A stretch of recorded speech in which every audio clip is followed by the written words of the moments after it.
नमस्कार मित्रांनो, लाडकी बहीण योजनेचे पैसे आता भरपूर महिलांना आलेले आहेत, माझ्या माता भगिनींना आलेले आहेत. परंतु काही माझ्या माता भगिनी अशा आहेत त्यांना अजूनही पैसे आलेले नाहीयेत. तर त्यांनी पुढे काय करायचंय तर त्याच्याबद्दल मी पूर्ण व्हिडिओ सांगणारच आहे. माझ्या काही माता भगिनींना बँकेत पैसे आलेले आहेत, परंतु बँकेचे काही रूल्स अँड रेग्युलेशन्स असे आहेत ज्यांच्याकडून त्यांना तडाखा बसलेला आहे. त्यांना पैसे येऊनही पैसे त्यांच्याकडे आता वापरता येत नाहीयेत किंवा पैसे अडकले आहेत. तर त्यांना काय करायचं याचे सुद्धा मी उपाय मी या व्हिडिओमध्ये सांगणार आहे. लाडक्या बहिणींना ज्या पैसे आलेले आहेत त्यांनी काय करायचंय ते पण सांगतो आहे, आणि ज्यांना नाही आले त्यांनी कोणतं काम करायचंय ते पण तुम्हाला सांगतोय, जेणेकरून तुम्हाला लवकरात लवकर हे पैसे येतील. आणि बँकेपासून सुद्धा तुम्हाला तुमचा जो काही बँकेचा तडाखा आहे तो सुद्धा बँकेचा तडाखा तुम्हाला बसणार नाहीये. याचं सुद्धा मी आज याच्यामध्ये तुम्हाला उपाय सांगणार आहे. तर सर्वप्रथम एक लक्षात ठेवायचंय, आपल्या चॅनलला सबस्क्राईब करून ठेवायचंय, कारण सर्वात प्रथम माहिती आपण दिली होती तुम्हाला. चॅनलला सबस्क्राईब करा, व्हिडिओला जास्तीत जास्त लाईक आणि शेअर करा.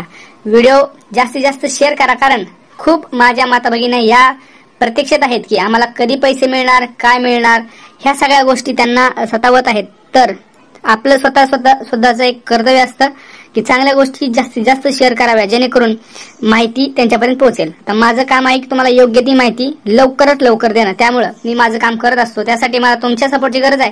तर चॅनलला पटकन सबस्क्राईब करा. लक्षात घ्या, तुम्हाला माहिती आहे मित्रांनो, मी सकाळी सुद्धा व्हिडिओ टाकला होता की 4,500 रुपये तुमच्या बँकेत जमा झालेले आहेत. आता तुम्हाला हे मी मेसेज सुद्धा दाखवले होते की हे मेसेज आलेले आहेत. परंतु हे मेसेज हा व्हिडिओ मी टाकल्यानंतर माझ्या काही माता भगिनींना प्रश्न पडला की दादा आमचे तर पैसे अजून आले नाहीत, आमची काय चूक आहे, आम्ही काही चुकीचं केलं आहे का?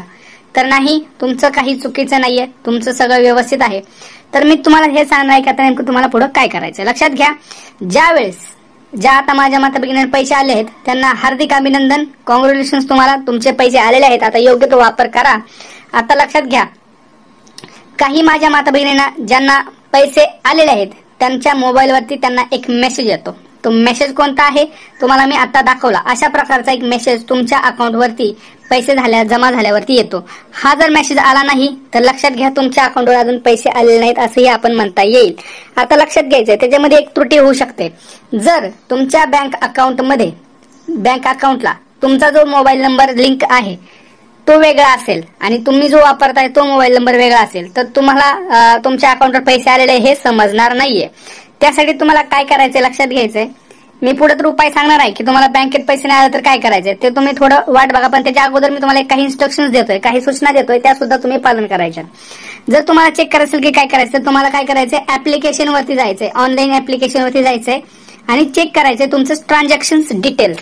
ट्रान्झॅक्शन्स असतात बघा, तुमचा बॅलन्स चेक करा, एन्क्वायरी करा व्यवस्थित. आणि जर तुम्ही म्हणाल की दादा आमच्याकडे ऑनलाईन बँकिंग वगैरे तसलं काही नाही, तर कसं जमा झालेत की नाही पैसे, कसं जमा झालेत हे कसं कळेल? तर बँकेत जा मित्रांनो, बँक आज चालू आहे, बँकेत जा, आताच जाऊ शकता तुम्ही आणि लगेच तुम्ही चेक करू शकता. बँकेत जाऊन त्यांना विचारू शकता की आमचे पैसे आलेले आहेत का नाही, असं करू शकता. आता लक्षात घ्या, ज्या माझ्या माता भगिनींना पैसे आलेले नाहीत त्यांनी काय करायचं बाबा, त्यांचं काय दोष आहे. तर लक्षात घ्या, तुमचं जे पैसे आहेत ते येत आहेत. काही महिलांचे पैसे येत आहेत, लक्षात घ्या. आणि काही महिलांना हा व्हिडिओ बघत असताना सुद्धा पैसे येतील, मेसेज पडेल, किंवा हा व्हिडिओ बघितल्यानंतर 1-2 तासात सुद्धा पैसे येऊ शकतात, किंवा ऑलरेडी आलेले सुद्धा असतील. त्यामुळं कोणीही टेन्शन घेऊ नका. ज्या माता भगिनींना अजून पैसे आले नाहीत त्यासाठी 1-2 महत्वाच्या सूचना आहेत. ते म्हणजे आधार लिंकिंग, आधार स्टेटस एकदा चेक करा. कधी कधी तुमचं जर आधार लिंकिंग जर व्यवस्थित नसेल तर आधार सीडिंग स्टेटसमुळे तुमचं खात्यामध्ये पैसे जमा होणार नाहीयेत, लक्षात घ्या.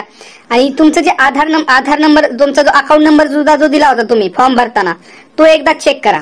अकाउंट नंबर जो तुम्ही दिला होता, IFSC कोड जो दिला होता, नाव जे दिलं होतं ते सगळं व्यवस्थित आहे का ते सुद्धा एकदा चेक करायचं आहे. कारण तुम्ही जर अकाउंट डिटेल्स जर चुकीचे दिले असतील तर मग पैसे येणार नाहीत. कसे येतील आपल्याला, बरोबर आहे ना? जर अकाउंट डिटेल्स चुकीचे असतील तर पैसे येणार नाहीयेत. तर ते एकदा व्हेरीफाय करा. दुसरं म्हणजे आधार सीडिंग व्हेरीफाय करा. ह्या 2 गोष्टी करा. तिसरं म्हणजे डीबीटी एनेबल आहे का हे सुद्धा एकदा चेक करून या, कारण डीबीटी जर एनेबल असेल तर पैसे येणार नाहीयेत, लक्षात घ्यायचंय. डीबीटी सुद्धा चेक करायचंय. आता पुढे म्हणाल तुम्ही सगळं झालंय, आता काय? आता ज्या महिलांचं झालं नाही त्यांनी काय करायचं, पोस्टामध्ये जायचंय. पोस्टामध्ये तुम्हाला ह्या सगळ्या गोष्टी 1 ते 2 दिवसामध्ये ह्या सगळ्या आधार लिंकिंग, सीडिंग ह्या सगळ्या गोष्टी करून मिळतील. आणि पोस्ट ऑफिसमध्ये सुद्धा तुम्हाला जर पैसे पाहिजे असेल तर तुम्ही सुद्धा घेऊ शकता. लक्षात घ्या. आता याच्यामध्ये काही कमेंट्स आहेत, काही उत्तर क्वेश्चन्स आहेत, तर ते सुद्धा मी तुम्हाला सांगणार आहे. तर ते म्हणजे लक्षात घ्या. आता मी तुम्हाला दाखवणारच आहे की इथं बघा, एक आपल्याला कमेंट आली आहे, पैसे आलेत पण मिनिमम बॅलन्स चेंज म्हणून कट झाले आहेत 1000 रुपये. लक्षात घ्या, मी तुम्हाला अजूनही सांगितलं होतं की किती वेळा तरी सांगितलं होतं तुम्हाला की पैसे जे आलेत ते बँकेने काटलेले आहेत तुमचे. लक्षात घ्या, बँकेला जो तडाखा बसलाय, बँकेने तुमचा तडाखा का बसवलाय? कारण तुमच्याकडे मिनिमम बॅलन्स कमी आहे म्हणून. आता लक्षात घ्या, ज्या ज्या महिलांना पैसे आलेले आहेत पण त्यांचे पैसे कापलेले आहेत, पैसे काय केलेले आहेत? कापलेले आहेत, तर त्यांनी काय करायचं? लक्षात घ्या, अशा माझ्या महिलांनी आता पुढं तुम्ही बँकेत जाऊ शकता. कारण बँकेला सरळ सरळ सूचना दिलेल्या होत्या की कुणीही पैसे कापू नये, तरीही तुमचे पैसे कापले गेलेले आहेत. तर हे चुकीचं आहे. कुठलीही बँक तुमचं पैसे कापू शकत नाही. स्वतः आदिती तटकरे मॅडमने सांगितलं होतं, बँकेनं आदेश दिले होते की कुणीही लाडकी बहीण योजनेचे पैसे कापता कामा नये. तर तुम्ही बँकेत जा आणि पैसे कापू नये असं सांगितलं असल्यामुळे तुमचे पैसे वापस मागू शकता. तुम्ही पैसे जाऊन मागवू शकता. लक्षात झालं. पुढे बघा, पैसे आले तर जिल्हा धाराशिव 4500. कॉंग्रॅच्युलेशन्स. मला मागे 3000 आले. शिंदे साहेबांना खूप धन्यवाद. माझे 3000 रुपये आले. लक्षात घ्या, पैसे आलेले आहेत. पोस्ट अकाउंट येतील का? पोस्ट अकाउंट मध्ये सुद्धा पैसे तुमचे येतील. लक्षात घ्या, इथं काही असं नाही की पोस्टात येतील का नाही. सर मला आले 4500. कॉंग्रॅच्युलेशन्स. लक्षात घ्या, अशा सगळ्या गोष्टी आहेत. मी तुम्हाला हे पुरावे का दाखवत आहे? कारण मी एकाचं किंवा दोघांचं नाही दाखवत आहे. तुम्हाला मी स्क्रीनशॉट खूप सारे दाखवू शकतो, पण ते अवैध असतात, असं दाखवू शकत नाही आपण कोणाचे जास्त. भरपूर साऱ्या कमेंट्स मध्ये आलेले आहेत की पैसे जमा झालेले आहेत. भरपूर जणांचे SMS सुद्धा आलेले आहेत की आम्हाला पैसे जमा झाले, पैसे जमा झाले. तर लक्षात घ्या, पैसे जमा झाले त्यांना टेन्शन नाही. ज्यांना नाही आले त्यांनी थोडंसं वेट करा, थोडंसं धीर धरा. आज उद्या या 2 दिवसात तुमच्या ट्रान्झॅक्शन येतील. कसं असतं, काही अमुक लोकांचं, आता माझ्या शेजारी काही जणांचं आलं, काही जणांचं नाही आलं. मी ज्यांचे फॉर्म भरले त्यांचं काही जणांचं आलंय, काही जणांचं नाही आलंय. याच्यामध्ये काय होतंय, काही तुम्हाला मी आता जसं मी कारण सांगितले ती कारण असू शकतात. थोडा ट्रान्झॅक्शन्स मध्ये सुद्धा डिले असतो. त्यामुळे ट्रान्झॅक्शन्स मध्ये बँकेवर सुद्धा डिपेंड असतं. जसं ऍक्सिस बँक आहे, SBI आहे, ह्या स्वतःचे काही रूल्स असतात तर ट्रान्झॅक्शनचे. ते सुद्धा ट्रान्झॅक्शन्स कोण 24 तास घेतं, कोण त्यांचे टाइम्स ठरवलेले असतात. तर ह्या गोष्टी सगळ्या तुम्हाला इथं बघायच्या आहेत. त्यामुळं कोणीही टेन्शन घेऊ नका. सगळ्यांना हे पैसे येणार आहेत. आणि बँकेचे ज्यांनी पैसे कापले, ज्यांचे पैसे बँकेने कापले आहेत, तुम्ही जाऊन सरळ बँकेमध्ये बोलायचंय.